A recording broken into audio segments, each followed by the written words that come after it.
ngo ese ushobora gukora umurimo w'Imana udahamagawe ku ngufu? Ese uzarindira gufatwa ku ngufu kugira ngo ubashe gukora ibyo wahamagariwe? Iri ni isomo tugomba guhabwa, ni isomo tugomba kumva kugira ngo buri muntu wese asobanukirwe. Wa wundi wumva kakomeye, wa wundi wumva ngo mfite PhD, wa wundi wumva ngo nicaye muri biro ndakomeye. Ukomeye iki wowe? Ese Sawuli ntiyari umugabo? Ntiyari akomeye se? Ntiyari yarize se? Muntu Satani yafashe ku ngufu, muntu ukiri mu buyobe, muntu ukigendera mu bapfumu, muntu ukigendera mu bakomeye. Abakomeye si babi ni beza, kuko abo bose babereyeho kugira ngo twese mu nzego zose harimo abakomeye, mu murimo w'Imana harimo abakomeye, mu by'ubuzima busanzwe harimo abakomeye. Ariko se abo ngabo barahagije? Bwoko bw'Imana, mube maso, tugeze mu bihe bya nyuma, ari byo Pawulo yavuze. Tugeze mu bihe bikomeye, aho umuhanuzi agiye kujya yicwa ku manywa, aho umuhanuzi agiye kujya kubitwa, aho umuhanuzi agiye kujya kubitirwa mu rusengero, aho umuhanuzi agiye kujya yatakwa. Yesu we, mureke mbabwire, mube maso, turacyafite igihe. Ndashima Imana ko yamfashe nkiri muto, ndashimira ko yankuye mu byaha nkiri muto, ndashimira ko yankuye muri karande nkiri muto, ndashimira ko yanyeretse aho nari naraguye nkiri muto. Bakunzi b'Ijambo RIBOHORA TV, twongeye kubashimira kubw'umwanya wanyu muduha. Twongeye kubashimira mwebwe abadukurikirana muri hanze y'igihugu, abadukurikirana muri mu gihugu cyacu ni bisanzwe, abadukurikirana bakoresha amatelefone yanyu, abakoresha YouTube channel nk'uko bisanzwe, murabizi ko ibiganiro byacu ariho binyura. Abadukurikirana bari muri biro zanyu, abakurikirana ijambo ry'Imana, abakunda ijambo ry'Imana, nukuri twongeye kubashimira kubw'umwanya wanyu mudahwema kuduha mukurikirana ibiganiro by'iyobokamana ndetse n'ubutumwa bwiza bwa Yesu Kristo rinyura kuri Ijambo RIBOHORA TV. Twongeye kubaha ikaze rero. Hari abari hanze y'igihugu ndabizi mujya mutuvugisha, mujya mutwandikira ku WhatsApp, abari muri Amerika, abari mu mpande enye zose z'igihugu cy'u Rwanda, ubwo ndavuga muri Afrika ndetse na East Africa. Imana y'umwijuru ikomeze kubaha umugisha rero. Twongeye kugaruka, murabizi ko ntago tuboneka buri munsi, ariko uko Imana iduhaye ijambo ryiza turongera tukaza tukaritanga. Rero Imana y'umwijuru iduhana umugisha. Kadushima Imana, Uwiteka Mana Data wa twese, turagushima kuri Imana yo kwiringirwa. Ni wowe uhamagara, ni wowe ukora, ni wowe utegeka, ni wowe mikabami, Uwiteka ugakura abandi ku ngoma. Data rero turagushimira muri aka kanya ko waduhaye umwanya mwiza, tukavuga ku ijambo ryawe, tukavuga ubwiza bwawe, tukavuga imirimo n'ibitangaza ukora. Mwami rero, izina ryawe nirihabwe icyubahiro. Nyagora ku ngoma rero, hari benshi bagiye kubona iki kiganiro. Iki kiganiro nyagora ku ngoma, Data, kibe ikiganiro gikomeza benshi kandi kibagarure mu murimo wawe. Nyagora ku ngoma rero, abiyumva ko ari ibitangaza muri uyu mubiri, Uwiteka ubahe guca bugufi nk'uko wancishije bugufi Emmanuel. Nyagora ku ngoma n'abandi bemeye kugukorera, Uwiteka bafite ubuhamya bukomeye bw'ibyo wabakoreye. Data mwiza rero, komeza ukora imirimo n'ibitangaza. Nyagora ku ngoma buri muntu wese ubasha kubona iki kiganiro, umuha umugisha kandi musabiye umugisha. Buri muntu wese ubasha kubona iki kiganiro, umwagure mu by'umwuka wera, kugira ngo nawe Uwiteka, kuko muri uru rugendo dukeneye gufatana kugira ngo tubashe gukora ibyo waduhamagariye. Icyo mpeje ni imbaraga z'umwijima, ni imbaraga z'umwanzi Satani, ni imbaraga mwami z'abapfumu n'abakonikoni, ni imbaraga z'abakoreshwa ba Farawo. Kubera ko mwami Uwiteka bigeze kunsanga urambwira ngo abapfumu n'abarozi abo bose ni abagaragu ba Farawo, kuko ari we wari ufite ishuri rikomeye ry'ubupfumu n'ubukonikoni. Data rero, uko yatsinzwe ubwoko bwawe bukambuka, abari kugarura ubwoko bwawe mu bwami bwawe, abari muri wa mwijima na umwami baze mu mucyo kugira dukore umurimo wawe. Ni mu izina rya Yesu Kristo, amen. Kuri uyu munsi wa none, kuri iyi tariki ya 5, Imana yongeye kuduha ijambo ryiza cyane kandi ndarizi ko ribashimisha.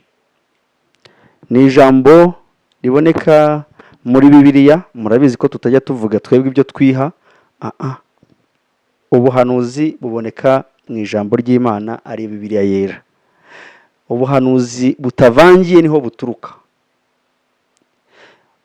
niho tugiye kubonera uburyo Imana yagiye ifata abantu ibakura mu byaha ikabigarurira ikabakoresha umurimo. Ku bantu rero basoma Bibiliya, mwahita mumenya uwo muntu uwo ari we. Murabizi ko habayeho intumwa nyinshi, hari abagiye bakora umurimo w'Imana bakawukora ari umuhamagaro, noneho hari n'abawukoraga bakawukora ari nko ku ngufu, niko nabyita, ariko ni ku ngufu, niko bimeze, muraza kubyumva. Rero ijambo tugiye gusoma kuri uyu munsi turarisanga mu Byakozwe n'Intumwa ibice 9, turagera ku murongo waho wa 20. Ndumva aho ngaho ariho turi bugarukire. Ariko mube maso kuko ahangaha turasangamo uburyo intumwa Pawulo Imana yamufashe ikamufata mu bihe bitunguranye. Yamufashe mu bihe bitunguranye. Ube maso, ushobora gusanga nawe uri umwe mu bazafatwa nk'uko yafashwe, kuko si ibanga, nanjye niko nafashwe. Wenda itandukaniro ngewe nuko ntatotezaga ubwoko bw'Imana. Ariko Pawulo ajya gufatwa yafashwe mu bihe bikomeye, kandi afatwa amaze guhabwa urwandiko, aruhawe n'abayobozi bakuru bari bakomeye. Yisabiye urwandiko, ahangaha muraza kubibonamo, turaza gusoma. Abafite Bibiliya mufate Bibiliya zanyu dusome mu izina rya Yesu Kristo, kugira ngo tuze kugira icyo tuganira ku ijambo ry'Imana. Ariko twabanje kumenya ngo ese ushobora gukora umurimo w'Imana udahamagawe ku ngufu? Ese uzarindira gufatwa ku ngufu kugira ngo ubashe gukora ibyo wahamagariwe? Kuko Pawulo nawe yahungaga umuhamagaro, ariko igihe cyaze kugera ntabwo bapfa kuriganya Imana ngo bikunde. Ubwoko bw'Imana rero, mureke dusome ijambo ry'Imana, hanyuma ibindi Mwuka Wera aduhana umugisha. Ahangaha rero umurongo wa mbere, umutwe w'amagambo avuga ngo Yesu abonekera Sawuli mu nzira ijya i Damasiko. Mutega amatwi, muraza kumva uburyo wanga kumvira Imana ukayumvira uri mu mubabaro. Muraza kumva naho Sawuli Yesu yaje kuvuga ngo azabona, ngo nawe ngo nzamwereka uburyo azababazwa. Ibyo nabyo birimo hano, kandi azababarizwa umurimo w'Imana. Bivuze ngo uko yababaje abandi bakurikiraga Yesu, ni nako nawe azababazwa. Kandi none hari ari mu murimo w'Imana. Nawe mutekereze. Ibi rero biraduha isomo ryo kugira ngo tubashe gutekereza neza, ese muri uru rugendo ndinde?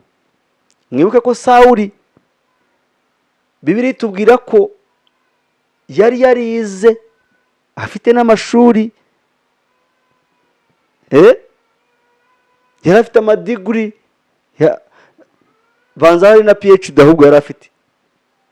Ariko utekereze kugeraho Imana imufata ikirengagiza ko ari umuntu wize, yakomaga no mu muryango ukize. Ariko uyu munsi wa none tugiye kuvuga uburyo Imana yaguhamagara ugata umuryango wawe ukayikorera, bakaguseka ariko ukayikorera. Kuko Pawulo byaje kurangira n'ubundi ababarijwe umurimo w'Imana, n'ubundi awugwamo. Ariko kuwugwamo kwe nibyo kuko yarokoraga ubugingo bwe. Ndashimira Imana ko Pawulo Imana yamufashe ikamufata mu bihe bikomeye, yarangiza mu gutaha kwe, wibuke n'abamuteye n'amabuye yarababwiye ngo yabasabiye imbabazi, kuko nta nubwo yigeze, ntiyavuze ngo murampora iki. Reka dusome mu izina rya Yesu. Ngo ariko Sawuli akomeza gukangisha abigishwa b'umwami ko bicwa. Ajya ku mutambyi mukuru amusaba inzandiko zo guha ab'amasinagogi y'i Damasiko, kugira ngo nabona abantu b'inzira ya Yesu, abagabo cyangwa abagore, ababohe, abajyane i Yerusalemu. 3 ngo akigenda yenda gusohora i Damasiko, umucyo uramutungura uvuye mu ijuru, uramugota. 4 agwa hasi, yumva ijwi rimubaza riti, Sawuli, Sawuli, undenganyiriza iki? 5 aramubaza ati, urinde mwami? Nawe ati, ndi Yesu uwo urenganya. 6 ariko haguruka ujye mu mudugudu, uzabwirwa ibyo ukwiriye gukora. Murumva ahangaha Sawuli urugero rwari rumujyanye rwari rwo kujya gute? Kurenganya abavuga Yesu. Akijya gusohora mwumve neza, akijya gusohora agiye kurenganya, kuko urwandiko yari yaruhawe. Akijya gusohora ibyamubayeho mwabyumvise. 6 ngo ariko haguruka ujye mu mudugudu, uzabwirwa ibyo ukwiriye gukora. 7 abagabo bajyanye nawe bahagarara badakoma, kuko bumvise iryo jwi. Wumve ko n'abagabo bajyanye nawe bagize ubwoba, ariko ntago ari bo Yesu yashakaga Sawuli. Yashakaga Sawuli kuko Sawuli niwe wari kizigenza, niwe warenganyaga ubwoko bw'Imana, niwe wari wahawe iyo misiyo n'umutambyi mukuru. Ibaze nawe nk'umuyobozi nka generali akavuga ati, haguruka wowe Sawuli, genda ujye mu murwa mukuru ahantu runaka muri iki gihugu wenda cy'u Rwanda, reka tuvuge n'urugero, ugende kariya gace. Umuntu wese uzasanga avuga Yesu, uwo muntu ntazagucike. Sawuli yari afite misiyo, ariko kuko Yesu yari arambiwe akarengane k'ubwoko bw'Imana burimo kurenganywa, kandi burenganywa n'umuntu ufite inyama n'amaraso. Namwe mubyumve bwoko bw'Imana. Iri ni isomo tugomba guhabwa, ni isomo tugomba kumva kugira ngo buri muntu wese asobanukirwe. Wa wundi wumva akakomeye, wa wundi wumva ngo mfite PhD, wa wundi wumva ngo nicaye muri biro ndakomeye. Ukomeye iki wowe? Ese Sawuli ntiyari umugabo? Ntiyari akomeye se? Ntiyari yarize se? Ibihe turimo tugomba kwigira ku batubanjirije, tugomba kwigira ku bafashwe bagafatwa miri, kuko Sawuli yafashwe miri. Kuko ese yaza kugera i Damasiko yari bukora ibiki? Namwe mutekereze, kuko already yari afite urwandiko, yari afite inzandiko zabagomba kugira gute? Guhohotera. Harimo abagabo, harimo abagore, harimo n'abana. Ntitwirengagize nabo batwite. Ariko Yesu arareba, ariko uriya munsi wari ukomeye, uriya munsi ushobora kuba ari mubi. Namwe mu bitekerezeho neza, kugeraho umucyo wamanutse ari hafi kugera i Damasiko. Nukuvuga ngo ni nkaho Imana Mwuka Wera yamufatiye mu muryango, aravuga ati, niwinjira aha hantu, ariko hashimwe Yesu tubera amaso, hashimwe Yesu bigera finali, kavuga ngo ubwoko bwanjye. Mwibuke Mose akura ubwoko bw'Imana muri Egiputa. Mwibuke akimara kurambura inkoni ku nyanja, ibintu byabaye. Uko bambukaga, Farawo yafashe amagare n'amafarashi n'ingabo n'ibiki byose, ariko kuko Imana yavuze ngo ndabambutsa, isezerano ryo gusubira mu gihugu cy'isezerano. Uko Farawo yazaga bakurikiye, niko amazi yagendaga yibumba kugeza aho ubwoko bw'Imana bwambutse bukagera i Kanani. Murabyumva? Aha naho rero nabigerenya nk'ukuntu Farawo nawe yafashwe, uko byamugendekeye.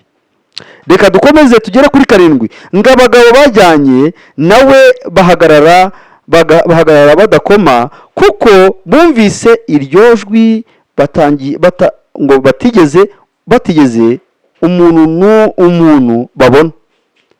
ngo Sawuli arabyuka, arambuye amaso ntiyagira icyo areba. baramurandata bamujyana i Damasiko, amarayo 3 atareba, atarya kandi atanywa. Mwumva icyo gihano. Reka mbabwire bwoko bw'Imana, iyo wanze gukorera Imana neza uyikorera nabi, muntu ufite umuhamagaro, muntu Satani yafashe ku ngufu, muntu ukiri mu buyobe, muntu ukigendera mu bapfumu, muntu ukigendera mu bakomeye. Abakomeye si babi ni beza, kuko abo bose babereyeho kugira ngo twese mu nzego zose harimo abakomeye, mu murimo w'Imana harimo abakomeye, mu by'ubuzima busanzwe harimo abakomeye. Ariko se abo ngabo barahagije? Ese kuki umutambyi mukuru yatanze urwandiko natange n'uburinzi kugira ngo Sawuli ataza kugira ikibazo ahura nacyo? Uburinzi bwa mbere n'ubw'Uwiteka. Kandi nushaka guhotera ubwoko bw'Imana, ndajya nkubwiye ngo ntaho uzayicikira.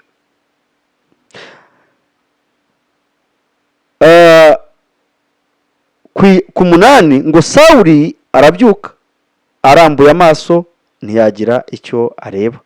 Baramurandata bamujyana i Damasiko, amarayo 3 atareba, atarya kandi atanywa. Mana uhabwe icyubahiro. Tugeze ku 10 niyo hagaragara umugabo wita Ananiya. Ananiya abatiza Sawuli. Mutega amatwi muze mwumve amakenga Ananiya yagize, kuko yarazi Sawuli, azi ko ari ikitabashwa, azi ko ari umugabo w'igikora nkota, azi ko ari umugabo uvugana n'umutambyi mukuru, azi ko ari umugabo uhabwa misiyo kandi ntifeiringe. Bo murabyumva? Ngo i Damasiko hari umwigishwa witwaga Ananiya. Umwami Yesu aramubonekera, aramuhamagara ati, Ananiya. Nawe ati, karame mwami. 11.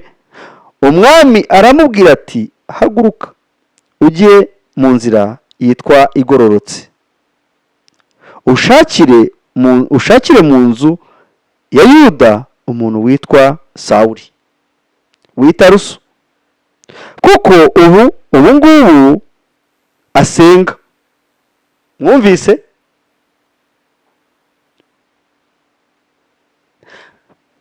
Ngo genda ushakire, ngo ujye mu nzira y'i Damasiko. Kansubiramo uyu murongo. Ngo umwami aramubwira ati, haguruka ujye mu nzira yitwa igororotse. Sorry gato mumbabarire. Yitwa igororotse, ushakire mu nzu ya Yuda umuntu witwa Sawuli w'i Taruso, kuko ubu ngubu asenga. 12. kandi nawe abonye mwiyerekwa umuntu witwa Ananiya yinjira amurambikaho ibiganza kugira ngo ahumuke. Umugambi wa Yesu wari uhambaye cyane. Baramurandase bamujyana. Hano Bibiliya itubwira ko Ananiya agomba kumushakira mu nzira igororotse. Ikindi cya kabiri, mu nzu ya Yuda. Aha niko Bibiliya ivuga. Noneho utekereze ko Sawuli nawe yagize iyerekwa ry'uko hari umugabo uri buze kugira gute, uri buze kumukoraho akamukozaho ibiganza agahumuka. None se kuki yahumye Ananiya adahari, akaba yaragize iyerekwa ry'uko Ananiya ari buze? Mugiye kumva Ananiya uyu munsi wa none icyo Yesu yaragendereye kugira ngo Sawuli abashe gufatwa neza. ubwo tugeze kuri 13 ngo Ananiya aramusubiza ati mwami uwo muntu ndagira mbabwire ngo bahanuzi bigishwa bantu b'inzira zose zitandukanye muri murimo w'Imana mube maso. Njya nkunda kubwira abahanuzi ngo muhanurane ubwenge, kuko hari igihe uhanura igihe Imana idashaka ikakwereka, ariko burya ntiba yakweretse byose. Hari uhanura agahanura ibintu mu kanya ukumva umuntu arafunzwe. Icyo gihe wowe wagize iyerekwa ariko ntiwahawe guhanura. Iyerekwa waribonye ariko ntago wahawe guhanura. Hari ukwerekwa, hari no guhanura. Weretswe ariko tegereza Imana iguhe no guhanura. Kuko ubuhanuzi ngewe uko mbyumva numva ko guhanura ari ukugenda ukabwira umuntu icyo Imana ikubwiye. Ariko kwerekwa Imana yanyeretse ibyawe byose, ariko si ngombwa ngo mbivuge. Ahubwo igihe cyo kubivuga niba kigeze ndaza mbikubwire, kuko ubwo nahawe ubuhanuzi, ariko mbere nabanje guhabwa iki? Iyerekwa. Ni ukuvuga ngo hano Sawuli yahawe ubuhanuzi, ariko gatoya Ananiya yahawe ubuhanuzi. Ubuhanuzi bwa mbere nubwo kujya kumukora he? Mu ruhanga. Ariko agira amakenga. Yagize amakenga, nanjye nayagira. Ariko Sawuli we yagize iyerekwa, kuko nta kintu bushobore kwikorera, kuko ntabwo yakwihanurira. Ariko yareretswe hariya, yerekwa ko hari umuntu uri buze, hari umugabo uri buze witwa Ananiya akamukoraho kandi agahumuka, ariko ntazi igihe ari bumugerereho. Ananiya nawe Yesu aramusanga, aramwiyereka, aramubwira ngo genda. Ngo Ananiya aramusubiza ati mwami uwo muntu mwumvise benshi bamuvuga uko yagiriraga nabi abera bawe bari i Yerusalemu, kandi nino afite ubutware. Mubyumve namwe, Ananiya nawe yagize amakenga. Ubwoko bw'Imana mujye mugira amakenga, mubwirize ijambo ry'Imana mugira amakenga, muhamagara umwuka wera abane namwe. Nuhagarara ku ruhimbo uhagarare na mwuka wera. Nuburi musenga ubwire mwuka wera ngo bana nanjye. Niba uri mu nzira ugenda uvuge ngo misiyo yawe Uwiteka niyo ndimo, utere utambwe ubwire mwuka wera ngo ugendana nanjye. Nujya kuvuga icyo Imana ikubwiye ubwire mwuka wera ngo ese mpawe uburenganzira mvuge. Ubwoko bw'Imana mube maso, tugeze mu bihe bya nyuma. Ari byo Pawulo yavuze, tugeze mu bihe bikomeye, aho umuhanuzi agiye kujya yicwa ku manywa, aho umuhanuzi agiye kujya kubitwa, aho umuhanuzi agiye kujya kubitirwa mu rusengero, aho umuhanuzi agiye kujya yatakwa. Yesu we, mureke mbabwire mube maso. Ngo kandi nino afite ubutware abuhawe n'abatambyi bakuru bwo kuboha abambaza izina ryawe. Murumva ko hano Ananiya yaravuze ati uyu muntu nyoherejeho, uyu muntu ko afite ubutware, yahawe n'abatambyi bakuru, kandi nino ko afite imbaraga, koko uyu muntu nyoherejeho koko ntari bunyice. Murabyumva ariko? Mwumve 15. Umwami aramusubiza ati genda, kuko uwo muntu ari igikoreshwa nitoranirije ngo yogeze izina ryanjye imbere y'abanyamahanga n'abami n'Abisiraheli. Haleluya. Ananiya barahumurijwe kuri 15. Abarahumurijwe, aramubwira ati reka ati ntago akiri wa wundi, uyu nuwo, ati ubu ni igikoresho cyanjye nitoranirije. Ni igikoresho cyanjye nagize gute? Nitoranirije. Murumva ubwoko bw'Imana? Mwumve ko icyo gihe Ananiya yagize ikibazo, ariko 15 Yesu akongera akambwira ati oya, nuko bimeze, wowe ahubwo kenyera uhaguruka ugende uhumura uriya muntu, kuko ari igikoreshwa cyanjye nitoranirije, ahubwo atangira umurimo.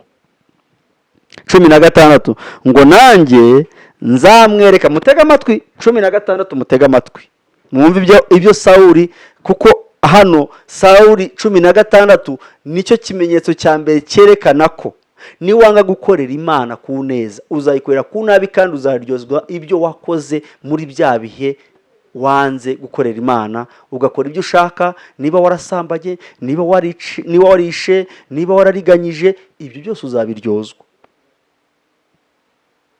Kandi reka nkubwire, n'ubundi Satani aragukoresha, yamara kugukoresha akaguhaga, yamaze kuguhaga akujugunyira Imana akigendera.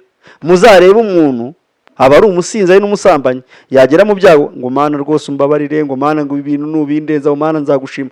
Tekereza nawe, kuki nawe uvuga ngo Satani nundenze ibi bintu nzagushima? Nuko nta bubasha afite. Hakuzwe nabo mubyumva. Kuki nta muntu ujya uvuga ngo umuntu agera mu byago yari umunyabyaha, yarangiza ngo Mana nundenze iki gikombe? Namwe mutekereze, ese kubera iki wibutse Imana ugeze mu bigeragezo? Kubera iki wibutse Imana ugeze mu bigeragezo? Bwoko bw'Imana mube maso. Niba wari uzi ko uri umusambanyi, wari uzi ko uri umujura ruharwa, wari uzi kutega abantu ukabakata amajosi, warangiza wagera mu bigeragezo we bikugendereye bikugezeho, urumva Sawuli amaze gufatwa, warangiza ukavuga ngo Mana ngo mbabarire, ngo Mana ngo ngira neza. 16 ngo nanjye, uwo ni Yesu wabibwiye Ananiya, ngo nanjye nzamwereka ibyo azababazwa nawe. Mwumvise? Ngo nanjye nzamwereka ibyo azababazwa nawe, uburyo ari byinshi bamuhora izina ryanjye. Haleluya! Wanga gukorera Imana neza, nshuti yanjye, ukayikorera nabi.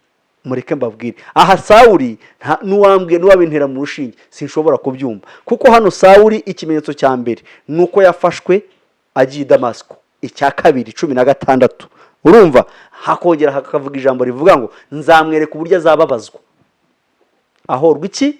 Izina ryanjye. Kandi yarihoraga abandi, ariko murabyumva, yarihoraga abandi ariko nawe azababazwa arizira. Ariko Mana uhabwa icyubahiro. 17 Ananiya aragenda yinjira mu nzu, amurambikaho ibiganza, aramubwira ati, Sawuli mwene data, umwami Yesu wakubonekeye mu nzira waturutsemo arantumye ngo uhumuke wuzuzwe umwuka wera. Haleluya! Ngo Sawuli mwene data, reka nsubiremo, Sawuli mwene data, umwami Yesu wakubonekeye mu nzira waturutsemo. Kandi yaraje kurenganya ubwoko bw'Imana. Mu nzira waturutsemo arantumye ngo uhumuke wuzuzwe umwuka wera. Uwo mwanya ibisa n'imboneranyi bimuva ku maso, arahumuka, arahaguruka, arabatizwa, amaze gufungura abona intege. Mwibuke ko yamaze iminsi 3 atarya atanywa kandi atanareba. Ananiya amaze kuhagera amubwira inkuru nziza. Inkuru yamubwiye itandukanye n'ibyari bimujyanye he i Damasiko, kuko yaza kumenya ko ari buze kuzura umwuka wera amaze iminsi 3 atareba, atanarya atananywa. Mureke mbabwire, nawe ntiwajyayo, wahita ubwira umutambyi mukuru ati oya, namaze kumenya ko ari intambara. Urumva? Bwoko bw'Imana, mureke mbabwire, ijambo ry'Imana ni ubuhanuzi. Ibyabaye kuri Sawuli nawe byakubaho, ahubwo witwaye ute muri uru rugendo? Witwaye ute muri iyi nzira kugira ngo ubashe kubona ubugingo? nshuti z'umusaraba rero, ahangaha amarana iminsi n'abigishwa i Damasiko, ahera ko abwiriza mu masinagogi yuko Yesu ari umwami w'Imana. Kandi yarwanyaga abavuga iki? Abavuga Imana, abavuga Yesu, abo bose yarabarwanyaga. Mu by'ukuri rero ahangaha twaganiraga uburyo Imana ishobora kugufata, uburyo Mwuka Wera ashobora kugusanga akagukoresha ibyo utatekerezaga. Ariko muntu uri mu nzira y'agakiza, muntu ushaka kumenya, muntu ushaka kugera ku musaraba, bamaso. Mwibuke neza, njyewe nigeze kubaha ubuhamya mbabwira uburyo Yesu yamfatiye muri rompuwe Sonatube, nurira moto, shiduka ageze mu rusengero i Remera. Urumva? Aribwo numvishe ijwi mu bitugu byanjye rimbwira ngo kuramo ibyo ufite. Nihe ntafashwe nka Sawuli? Aha rero Pawulo uyu munsi akimara kuzura Umwuka Wera ntiyakitwa Sawuli, ahubwo nibwo yahinduriye izina, yitwa nde? Pawulo. Aha rero Pawulo nje Pawulo aramfasha cyane kuko aranyibutsa. Iyo amaze kunyibutsa rero nanjye mbwira Mwuka Wera avuga ngo warakoze. Ariko icyo nshimira Imana, nigeze kubwira Mwuka Wera nawe yatumva rero, dore Pawulo ko yafashwe, njyewe nta muntu w'Imana nigeze nica, nta n'uwo nigeze mpemukira mu buryo bumwe cyangwa ubundi. Cyokora wenda kuriganya narariganyije, narasambanye, ntago njye nabibeshya, n'ubuhamya bwanjye ndabutanga, ubuzo bizagiraho ikibazo, ibyo nakazi ke. Urumva? Ariko navuye muri Egiputa, navuye mu mwijima. Ubu niba rero naramaze kwegera umusaraba, nkavuga ngo ndasiganirwa kugerayo, bwoko bw'Imana, niyo mpamvu tuzi imbere y'Ijambo Ribohora TV kugira ngo tababwire ibyo Mwuka Wera arimo kubwira amatorero. Maze iminsi mpabwa iri jambo kuri Pawulo kugira ngo abagenderaga mu nzira bumva ko ari abakomeye, bumva ko ari ibikomerezwa, ubwo murimo murabwirwa mwebwe. Abumva ko ari ibikomerezwa, abumvaga ko ari ibitangaza, mwe mucumbikiye aho ngaho. Abari muri ministeri ni mukora akazi nk'uko bikwiye, ariko mumenye ko hari Imana isumba byose. Mumenye ko yagufatika guhanura muri ministeri uhembwa miliyoni, yagukura muri business ikagushyira hasi ukabanza ugakora umurimo. Nje yankuye ku mushahara w'600. Ubu ngubu ni ibanga ryanjye ibyo nkora. Gusa ikibanza ni ugukorera Imana kuko niyo yampamagaye. Ubu mba nzenguruka amahanga ariko nafite gukiranuka. Nuko rero ubwoko bw'Imana, ngiye icyo ndimo kubabwira muri aka kanya, dukurikije ibyabaye ku ntumwa Pawulo, dukurikije n'ibirimo kubavuga butumwa muri iyi minsi, hari ukuntu ujya mu murimo w'Imana ariko utahamagawe. Hari n'igihe uhamagarwa, ahubwo wamara guhamagarwa nyuma umaze gusubizwa. Hari ukuntu njya nkunda Imana igitugerageza. Imana ikareba umuntu akamubona, ikamubona yibereye mu byaha, ngo ihagara ku bitugu by'abapfapfa ikarangurura, maze ukagenda ugapfuka mukabibwira Mana, rwose Mana nungiri nza kugira gutya. Warangiza yamara kugusubiza ugahita wigira mu kabari ukajya gushimira icupa. Mureke mbabwire uko Imana yafashe Sawuli, uko Yesu yamubonekeye, nawe uyu munsi wa none uri muri ministeri runaka yakubonekera, uri generali runaka yakubonekera, uri depite yakubonekera, impande zose yakubonekera. Kandi kubonekeye ikagusanga wari uri mu bibi, izakuryoza ibyo wakoze. Twige gusaba imbabazi, twige kwatura ibyaha byacu, noneho tubashe kugira umutima umenekeye Imana. Uve mu kazi kawe ugende usenga Imana. Kuki mutinya guterana kwera? Ikintu kirimo kumbabaza muri iyi minsi ya none, Mana mumbabarire.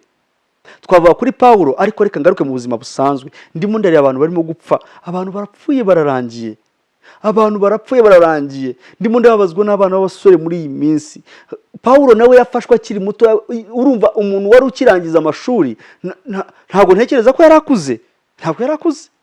Ariko niba hari nanone ikindi nshaka kubabwira muri aka kanya, Satani barimo arakoresha urubyiruko. Impamvu arimo kurukoresha reka nyibabwire. Nigeze kubabwira uburyo Satani akoresha urubyiruko adashobora gukoresha abantu bashaje cyangwa abakuru. Niba ugeze mu myaka y'ubukuru burya Satani ntacyo kubaza, kuko arashaka amaraso akiri mato. Uwo azatuma mu kabara akajya kuyobya, uwo azatuma mu rusengero akagenda agateza imiduruvangatanyo, uwo azatuma ahantu runaka akagenda agakora ibyo ashaka. Ni ukuvuga ngo kugira ngo uzatume umuntu ukuze biragoye. Ariko Satani niba igihugu gifite principe ivuga ngo urubyiruko n'imbaraga z'igihugu, Satani nawe arashaka urubyiruko ko n'imbaraga ze mu mbaraga z'umwijima. Muzareba amajoro yose ntihagenda abantu bakuze, abashaje babiryamiye. Ariko guhera ku bana b'abasore, inkumi. Nigeze kugendana n'umukobwa n'abakobwa bari turi kumwe mu nzira tugenda, ariko mbona inzira barimo bajyamo baje bavanga, ariko mureke mbabwire ngo ibyaha biraryohanga ariko yikivuyemo. Namwe mutega amatwi mwumve. Umukobwa w'imyaka 23 nge niyo nabonaga yararimo, arangije aravuga ngo icyaha kiraryoha ngo ariko yikivuye murakicuza.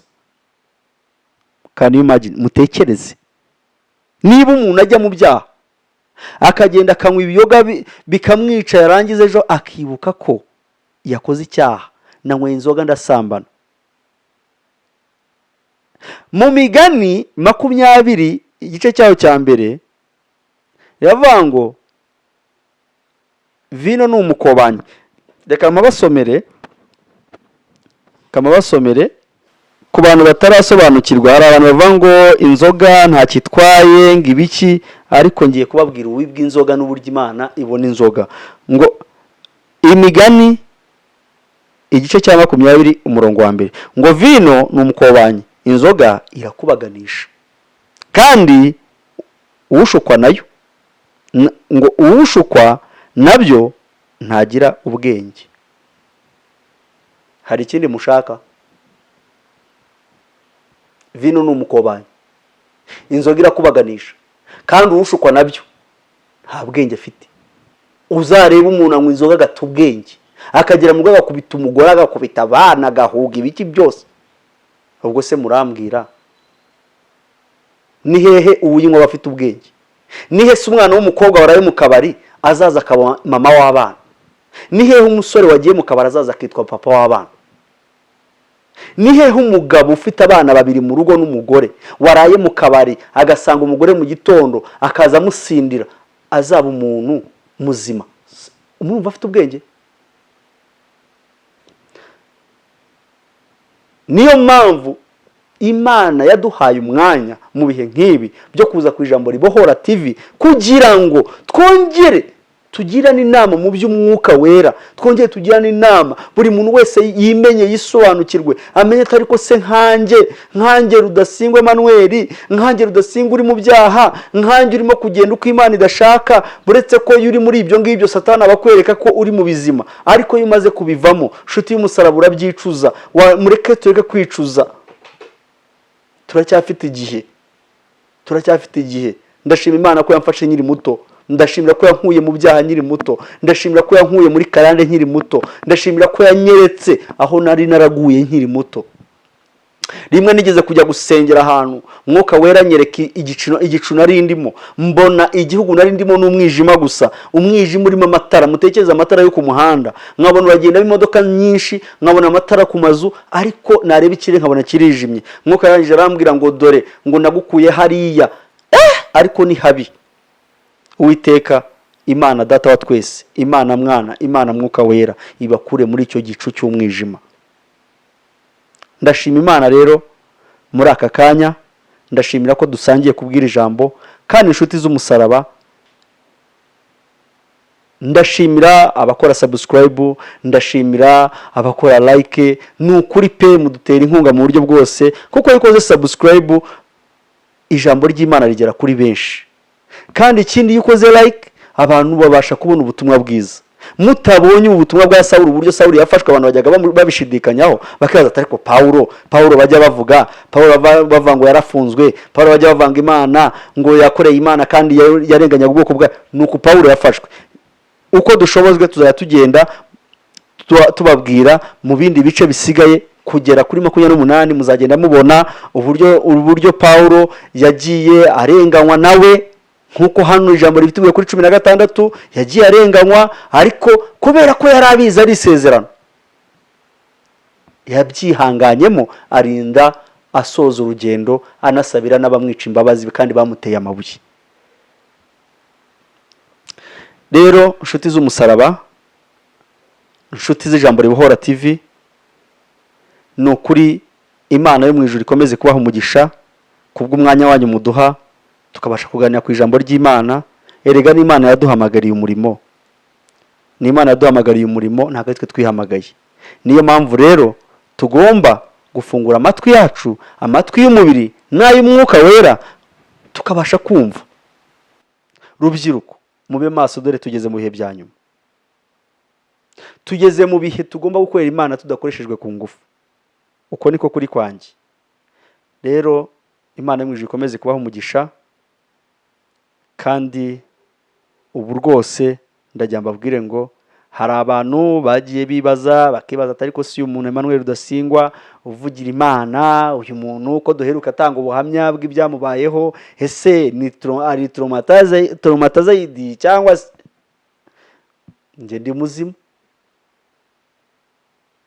Na Paulo yamaze iminsi 3 nawe wavuga ko yari afite ikibazo mu mutwe. Uko yafashwe nanjye niko nafashwe, ariko uyu munsi niteguye kuba napfira umwami Yesu. Niteguye kuba napfira umwami Yesu Kristo wambambiye ku musaraba akankura muri icyo gikombe cy'igicuru cy'urupfu. Uyu munsi wa none nkaba ndi mu mucyo. Rubyiruko, mugaruke mu nzu y'Imana. Mukobwa, ndakubwiza ukuri, ntabwo Imana izaguhera umugisha mu busambanyi. Musore, ntabwo Imana izaguhera umugisha mu busambanyi. Wa mupapa ufite abana, ntabwo Imana izaha umugisha wawe urugo rwawe urimo gusambanya umugore wa mugenzi wawe, urimo gusambanya umwana w'umukobwa w'imyaka 18, umwana w'umukobwa umutesheje ubusugi. Ariko mwabana mwe muri mu biki? Mwuka wera basange, Mwuka wera basange.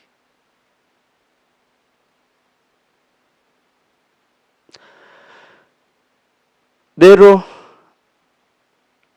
reka dusoreze aha, ariko murabizi ko dusoza dushima Imana, tukayiragiza, Imana ikabana natwe, kuko iyo ari gahunda yayo, ko n'umuhamagaro iba yaraduhamagaye kugira ngo dukore umurimo wayo, kandi uyu mwanya natwe biduhaye tuba tugomba kwiwushimira.